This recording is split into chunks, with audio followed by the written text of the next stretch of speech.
Good evening and good morning to everyone. I am Bhikkhu Sophea, speaking from Long Beach, California, United States of America.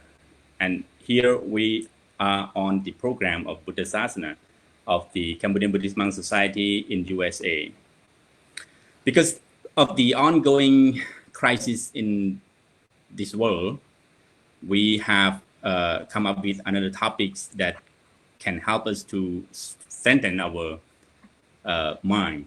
So here we have invited two speakers from different corner of the world. Here we have invited Professor Hansen from Madison, Wisconsin, who is a professor at Harvard University at Boston, Massachusetts, and also Venerable Vireak from Toronto, Canada. It is a great honor for our program to have both of you, especially Professor Hansen. So before we begin our topics today, the topic is the ideas of the Dharma and mental health. Before I begin, as Professor Hansen is new to our program, I would like to inform you that our purpose of creating this program is to share the knowledge and wisdom based on the teachings of the Buddha, and as well as teaching from different perspectives. It's a great honor for us to have you here. And we also would like to mention, we want to share it because in Buddhism, we believe in sharing, and then a Dhamma sharing or teaching sharing excel all sharings. We are, in Buddhism, if you have studied, you have heard about the Dhammapada, which there's a saying about, the Dhamma sharing is excel all sharings. So that's why we are here to share our wisdom and knowledge and Buddha's teaching to our audience. So let me start by asking Professor Hansen. And once again, thank you so much for being with us today. It is a matter of fact that in order to have a physical health, we need to do a regular exercise and eat a proper food and make sure that food is nutritious to our body. At the same time, we need to have a very punctual schedule in order to have a physical body that is very healthy. In a similar manner, Professor Hansen, our mind, our mental health need the same procedures. So my question to you is, how are you going to explain, or what can you tell us the procedures of looking after our mental health based on whether it's science or based on the Buddha's teachings that you have researched on, or whether based on the tradition that you can come up with? So what are those procedures that we can help us to build a strong mental health? Thank you. Thanks so much for having me on the show. I'm delighted to be joining you tonight. I should say that I'm here in Madison, Wisconsin. I teach at University of Wisconsin-Madison. I got my PhD at Harvard a long time ago, and spent time in Boston. So when I was a graduate student in Boston in the 1980s, it was the period of time when Cambodian refugees were coming over to this country and being resettled. And Boston was one of the areas where there were a lot of newly arrived Cambodians from, coming right from Khao Dang and other camps in Thailand. And that's really how I learned about Buddhism.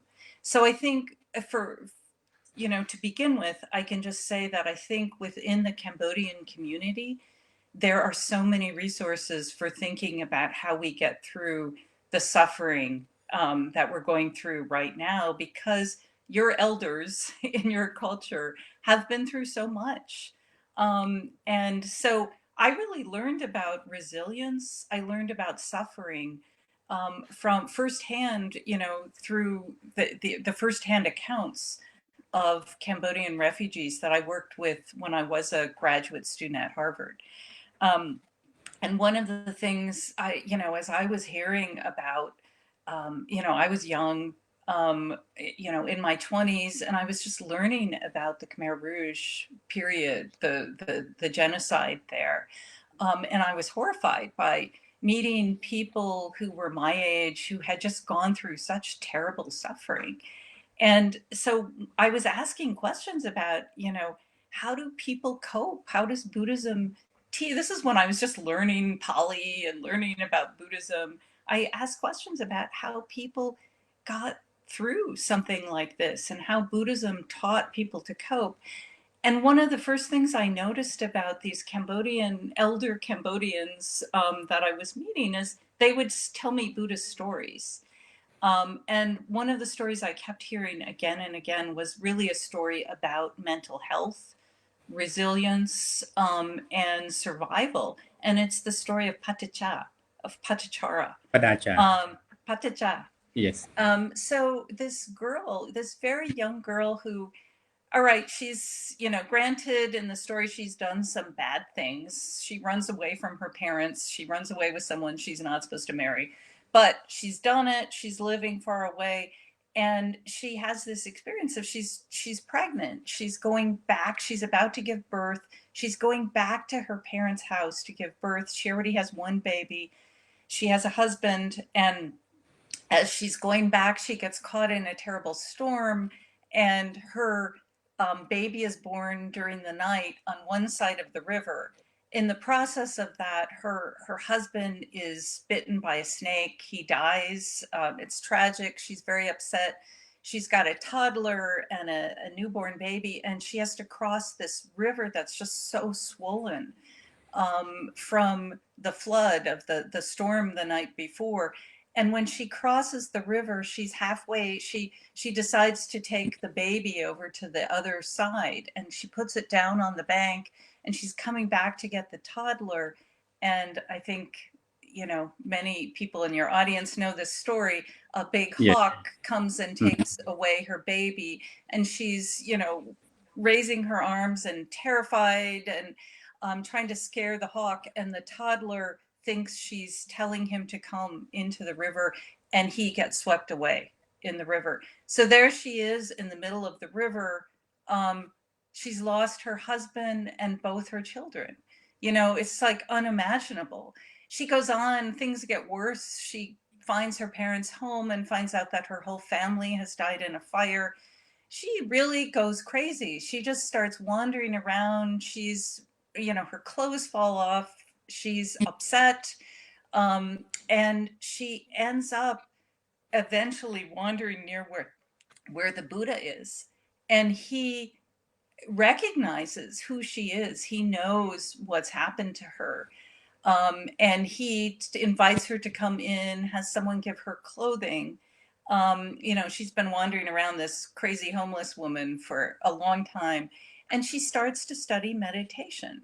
And she studies and studies, and she can't get past everything that's happened, all her losses, until one day, after years and years of study and practice of meditation, she's washing her feet, and she sees 3 rivulets of water on the ground before they're absorbed into the dust. And one's short and one's middle length and one's long. And she thinks about that, and she has a realization about the nature of death. And that some people die when they're young and some when they're old, but it just hits her. She has that experience of samvega, of suddenly understanding death, and not being so afraid of it. Yes. And then she goes to her hut, and she has an experience of enlightenment then, finally. And she talks about the fact that this, she's been studying for years, and it just takes her so long through this practice of mindfulness. But she has a lot of trauma. She has to overcome a lot of worry and anxiety. And I think that story then sets up for us some of the ways in which we can think about the Buddhist resources for coping, for creating resilience and coping with experiences of, really difficult experiences. Yes. So let me say about it. That, with the current situation, personally, how are you coping with this Yeah. crisis? Uh, Yeah, I mean, I'm lucky I still have a job. And so I'm, more worried right now about my children, my adult children who are in more precarious situations with trying to find jobs. But and I'm worried about my parents who live near me and who are 85, and I mm, worry a lot about their health. And so I'm I feel myself that I have this sort of anxiety, yeah, this sort of underlying anxiety about our yeah, times right now. And I think I was doing better until the recent, protests and demonstrations, and thinking about all the structural racism that we're facing right now and all the anger in society. The combination of those two things, I think, have been difficult. So yeah, I can't say that this is a happy time for yes. me. Okay. Okay. Let me turn the question to Venerable Yeah.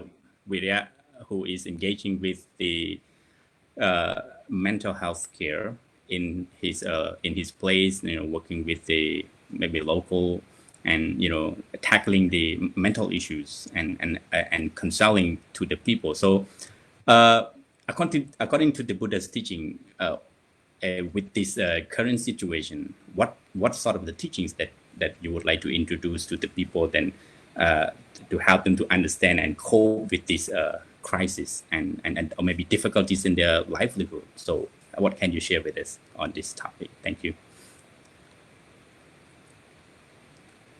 Triple Gems, the Buddha, Dharma, and Sangha, and also pay my respect to Venerable Pathik Muni Bangsang, who is the head of this Cambodian Buddhist Society program that we are having today. And thank you, the host, and thank you, Annie Hansen, for joining us today. Well, just like we all know, right now, the pandemic, COVID, it's happened everywhere. So we are scared because we are human being and we are afraid of die, of course. So that's why, just like the question that was asked at the moment, it's very, very true that we are facing right now. So in Buddhism, um, there's something that can help us to cope with stress or cope with anxiety or any feeling that we are not happy, we sad. It is called, I think we all know, we do meditation or mindfulness meditation. It is kind of really help people to get through the depression or anxiety. So if we practice mindfulness meditation, it helps us. It's gonna heal our problem or our thoughts, negative thoughts. So right now, it's not only one country. It is affected everywhere in the world. So for me personally, I also scared, but I just use this method, like doing mindful meditation. We know exactly that this is happen everywhere, so there's no way that we cannot escape from it. So we have to acknowledge it. We have to accept it. It is the reality that happened. So be face accept it the way it is and deal with it with peaceful mind. So that's all I have to say. And Thank you. So, Professor Hansen, according to the Buddha's teaching, we we use mindfulness. We use our observation to see the realities in life, and then we by observing the realities in life, we understand that death Right. is inevitable, and we all will die at the end of the day. So I'm wondering, what about the scientists? What about the science Yeah. that saying Yeah. about how can we cope with this? How can we understand? how can we open our mind to accept the realities, or how can we, we fight with this anxiety, when we know that is coming? Some scientists are now taking up some of these ideas and trying to understand how it actually works in our brain. And how someone like Padachara, who I was talking about, could sort of experience a new way of being, and through mindfulness. So there's research being done at my University of Wisconsin-Madison, and there's a neuroscientist here called Dr. Richard Davidson, and he's started a center called the Center for Healthy Minds. So what he's really interested is studying is the neuroscience of the brain science of well-being and healthiness. And he studies the neuroplasticity of the brain. So we have, little neural pathways in our brain. And he's been looking at people who do a lot of meditation, and they develop different kinds of pathways than people who don't do meditation. So one of the things he argues then is that we have the capacity in our brains to develop awareness, this kind of sati, this mindfulness or awareness that you're talking about, through gradual practice. And it opens up new ways of coping, and it actually lets us develop not only things like compassion, but also resilience.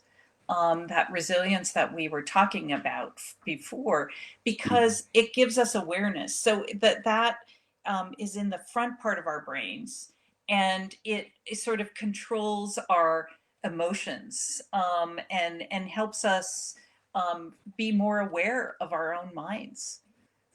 Yeah. And by being aware, then we're not impulsive. Yes. Well, let me continue asking Venerable Vireak from Toronto, Canada. He has mentioned about, you have mentioned about observing a mindfulness, training or practicing.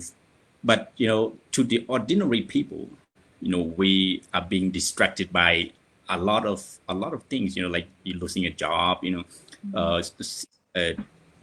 couldn't pay your bills, it's a lot of anxiety that all people are facing. Of course, they, as an ordinary people, we can open up our mind to accept the realities, but to strengthening it, sometimes it's difficult because a lot of distractions that, being attacked from the outside, so Venerable Vireak, so what do you say to that? How can ordinary people understand, and how can they observe the things that are going on, and sometimes might distract them, and then drag them down into a deep emotion.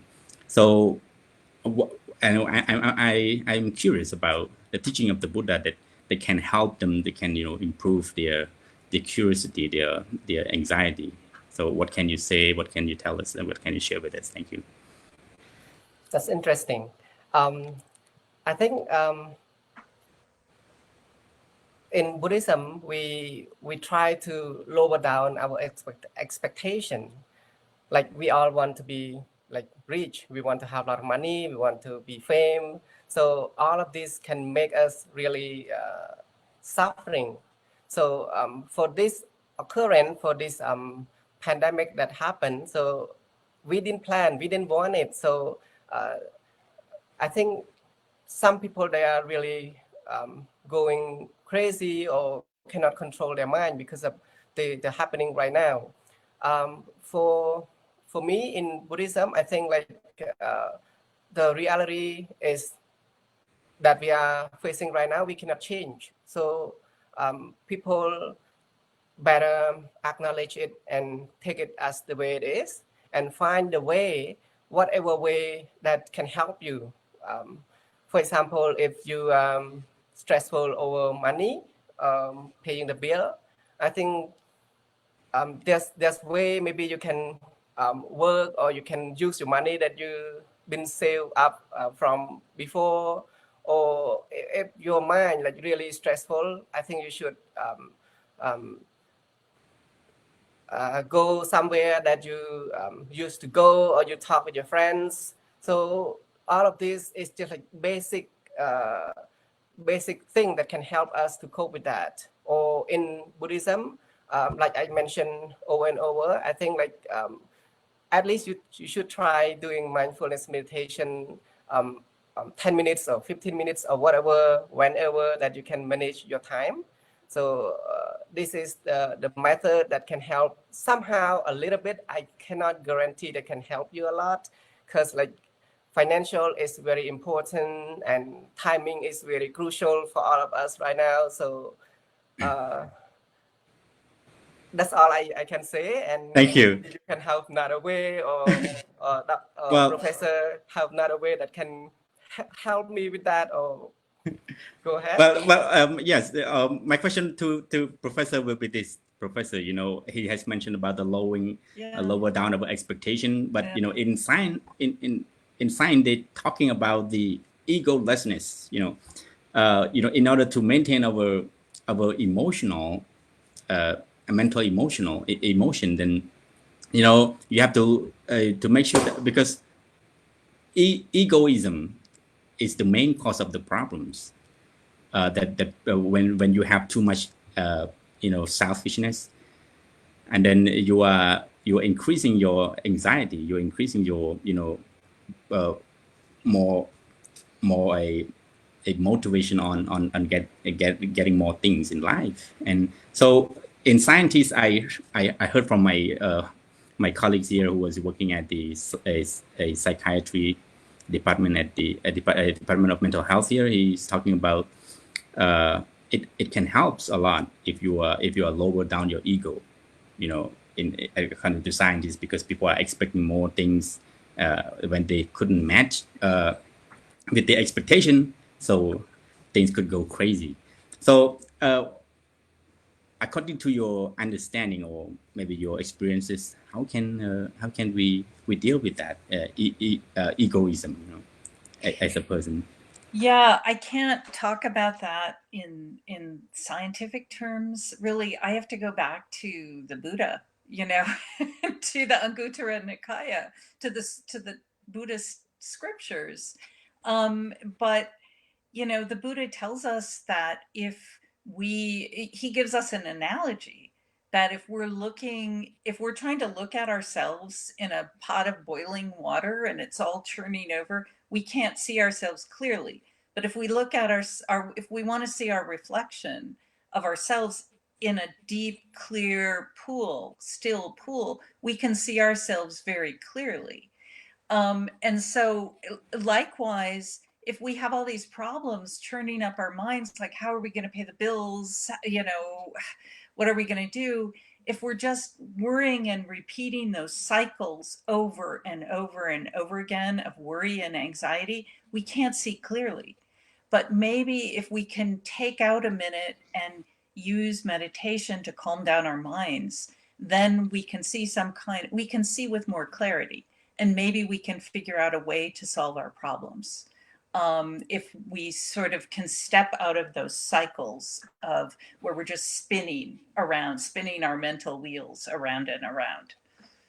I see. So what about the American perspective in living a life in a healthy way?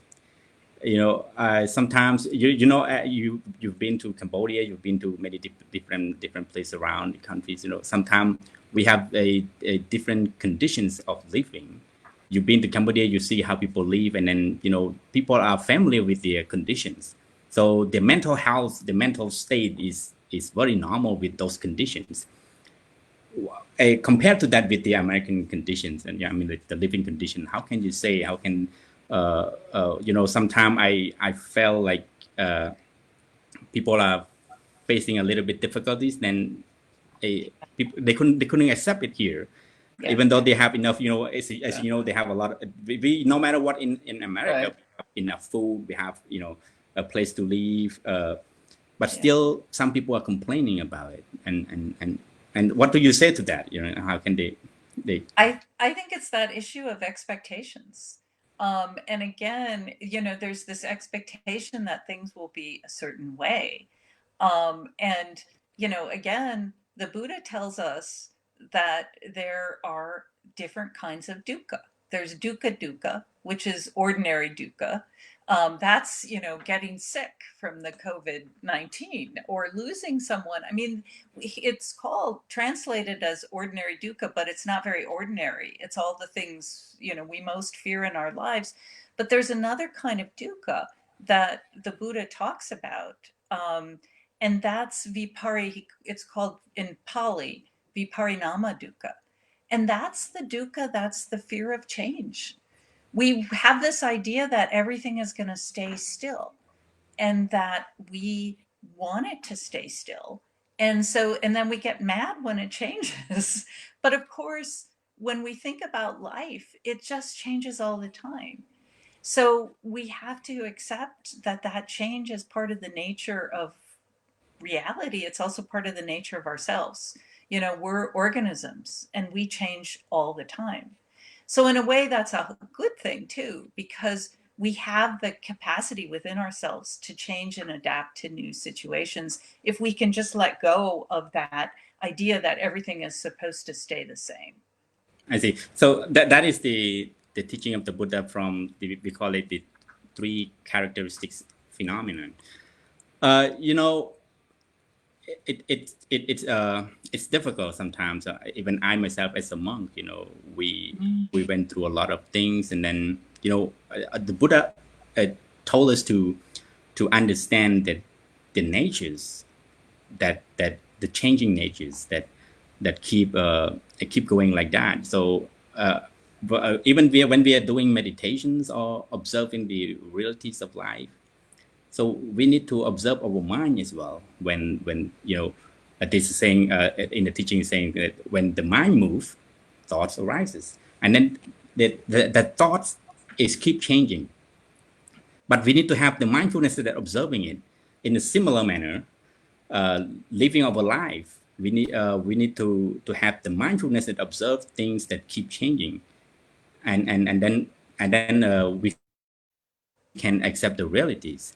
So to Venerable Vireak, what do you say to that? How can people, when it's very complicated, it's very complex subjects when we're talking about our mind, because sometimes we don't really understand where the mind is located.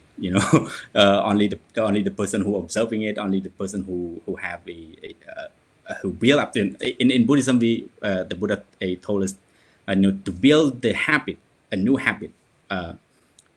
If we do not have the habit of practicing meditation, we can never understand this. But what can we say? What can we recommend, or what can we advise to the ordinary people on over this strengthening of our mind or understanding the mind process? Whenever we can you share with us about this? Thank you. When we're talking about mind, it's very hard to explain, because mind in Buddhism, it play a big role in Buddhism, and just like the car, like the car can go smoothly because of the engine. Same thing to our human being, our mind. It is the same thing, control everything. If we have a peaceful mind, we have a healthy mind, our body tend to be calm. When we can solve problem better. But when our mind is not calm, we tend to do something in a hectic way, in bad result. So mind in Buddhism, it is very important. Just like when we cannot stop the mind from thinking. Just like now we are talking, our mind can go away while we are here talking to each other. So we need to bring it back, to focus in the moment. I'm talking about mindfulness or mindfulness meditation. It is about the moment. So not worry about, don't really worry about the future or about the past. So it's over. So whatever we should care is right here, right now, at this moment. So our mind is the monkey mind. We cannot stop it from thinking. So Yes. just like maybe some of the viewers or Professor Hansen, maybe you think about, oh, what I gonna cook for tonight, or I gonna cook for tomorrow for my children. I don't know. I just guess. I'm not sure. Maybe, or what you're gonna answer to the next question. So mine is really going around, and if we try to stop it, it is impossible to stop it. But you're just aware. You just know, like, if you think about, oh, tomorrow I'm gonna go somewhere, I'm gonna buy something, and then you know that you're in the process of doing mindfulness meditation, so you bring the attention back to the moment. So this is how the mind works. So that's all from me. Thank you. Yeah, that is you brought a realities Yeah. in the show here. You know, it you know, like I myself, when I first doing this show, you know, every time when I think about the show, you know, I got crazy because I don't know what sort of question what kind of question I'm going to ask my speakers. Yeah. Because you know, it's the even this moment, you know, before we start, you know, it the mind is keep jumping around like wow. Talking to a professor from Harvard University, it you know it's you know, when thinking about it, it distracted me. Like I don't know how can I find a proper questions to, you know, to ask, and I don't know, because you know, all of us have limited knowledge in some sort of things, you know. So but Professor Hansen, I wonder, as you know, compared to the beginning from the start and until now, I mean, about your research, about your studies on Buddhism, what are the differences? How can I mean, compare yourself to earlier that you didn't know anything about Buddhism, you didn't know about our tradition or the teachings of the Buddha. From the beginning of your moment until now, what inspired you to continue researching on this, and then whether the teaching of the Buddha helped you to understand the realities in life, some sort of things like that. So can you share with us about this? Yeah, you know, as a graduate student, when I lived in Boston, I really started learning about Buddhism again from Cambodian refugees.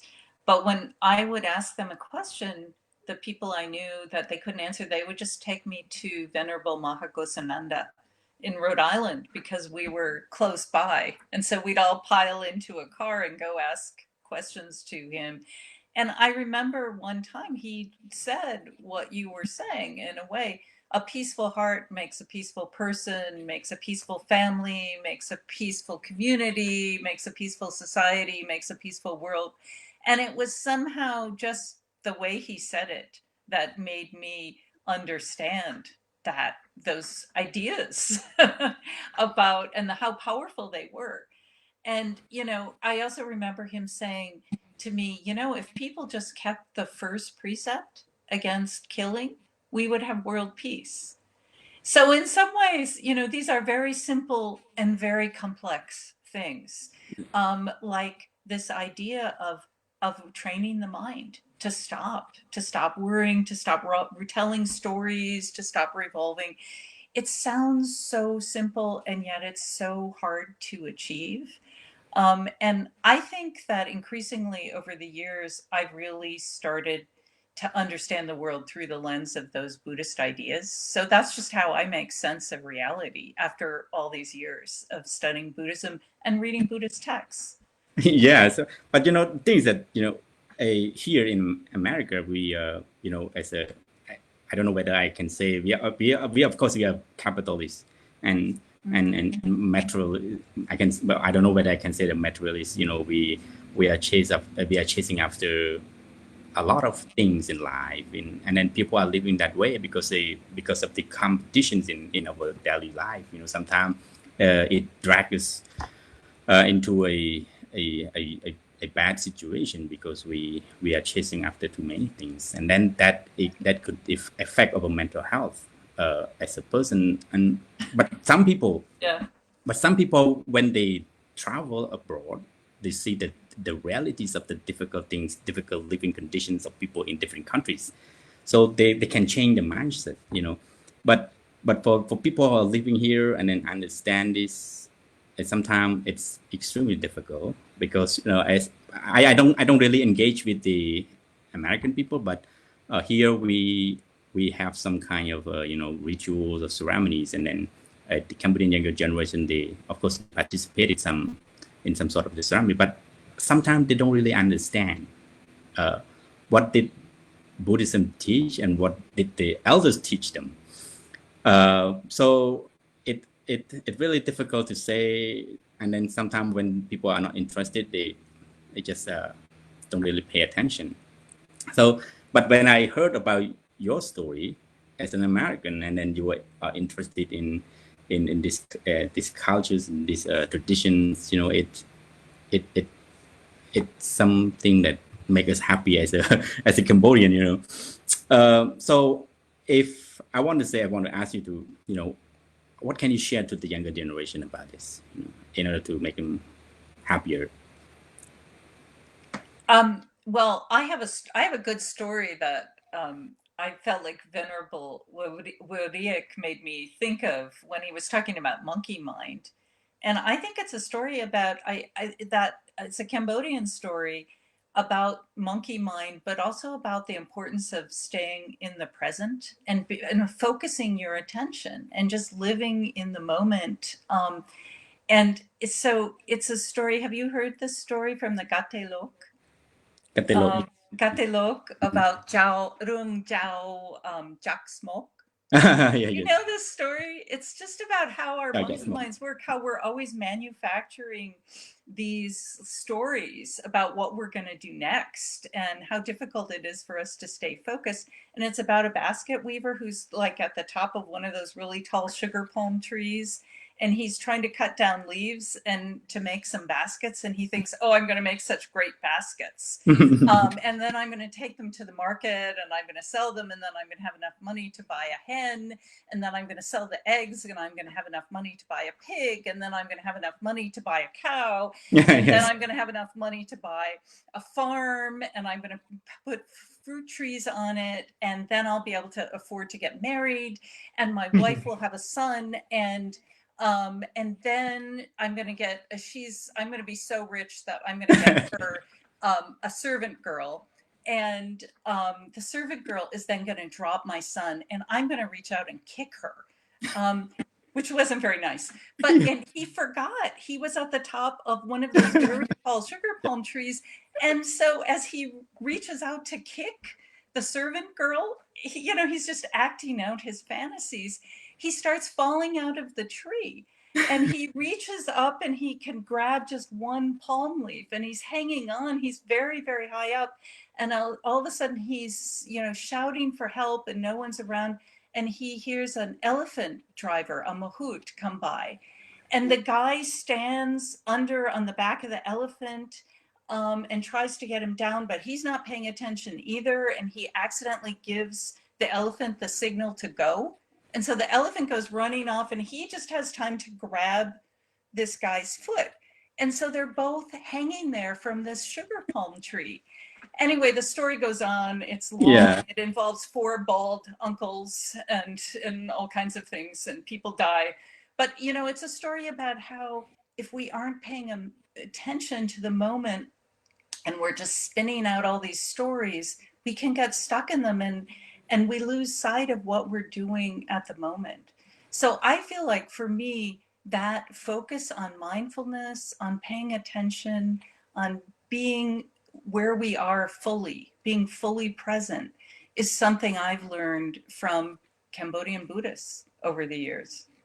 Well, it's very impressive for the story, even some Cambodian people, the younger generation don't even know about the story,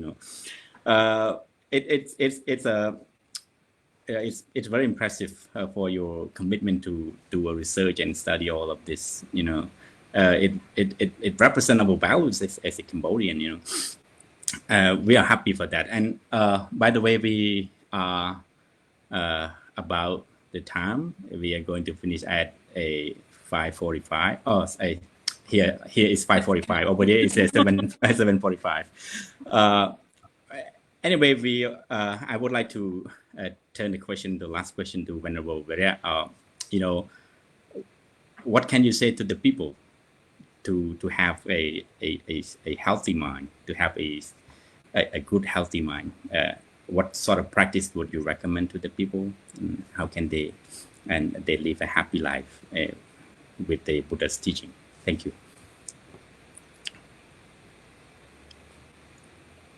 Thank you.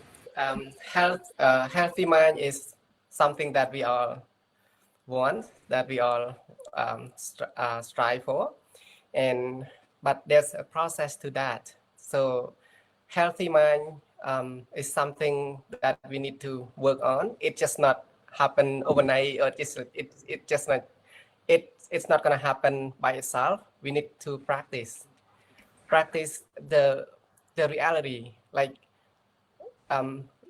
just like I mentioned, like your expectation, or try not to cope up with the Joneses. Like when we see other people, they are happy, we should be happy with them. When we see they're getting rich, so we should be happy with them. So try to observe it, or try to see, like to share our metta, or our kind heart. Even just a small thing, it just like it can have a big impact on our mind. So try your best to practice that. So it is just a small idea from me, but maybe from venerable monks, from other like masters, they can have a better technique, or they can share better than that. Because like when we see other people happy, we are happy. When we are happy, our face show that we are happy. So this is a healthy mind, and when we have a healthy mind, we tend to do something like successful, or do something in a good way or good manner. So that's all I have to say. Thank you so much. And lastly, to Professor Hansen, I will invite you to the next, maybe the topic about the Cambodian Buddhist tradition in USA. Maybe I think you will be good at that. We want to understand the history of our people who are immigrated here. It's important for us to learn the history. I myself, I don't really know much about the background of the people who have came and live here. So as you are a researcher, I think it is good for us to invite you to come and join and share the stories that you have learned with the people, especially the younger generation here, and especially the monk. We are the newcomer to the society. We don't really understand sometimes, the root of our life in the US. But lastly, you have 2 minutes. I would like to have your perspective on a healthy mind personally to our audience. What can you tell us? What would be your recommendation to the people who are facing difficulties at this moment? Thank you. I think right now we can work on that part of our brain of sort of opening up those neural pathways toward resilience by thinking about gratitude right now. It's just a very short, small practice, but I think that it's something I'm trying to do every day. I just think of 3 good things about the world, or 3 things I'm grateful for. And I think that sort of softens that anxiety, that dark cloud that's hanging over us right now, because there are lots of good things also to think about. Thank you so much. And then we thank you, both of you. It is a great honor for me personally to have both of you on the show for tonight. And we also would like to inform our audiences that we couldn't answer the question for this moment. Maybe we will open a next session for question and answer, because we want to focus on the topics, and then we want to get some perspective from our speakers. That's why we couldn't answer the question, and we're sorry for that. And then lastly, we thank you so much, all venerable monks, and please be safe and stay healthy, and we will see you soon again next week. Thank you so much, and may all of you be blessed and stay a happy life. Thank you. Thank you.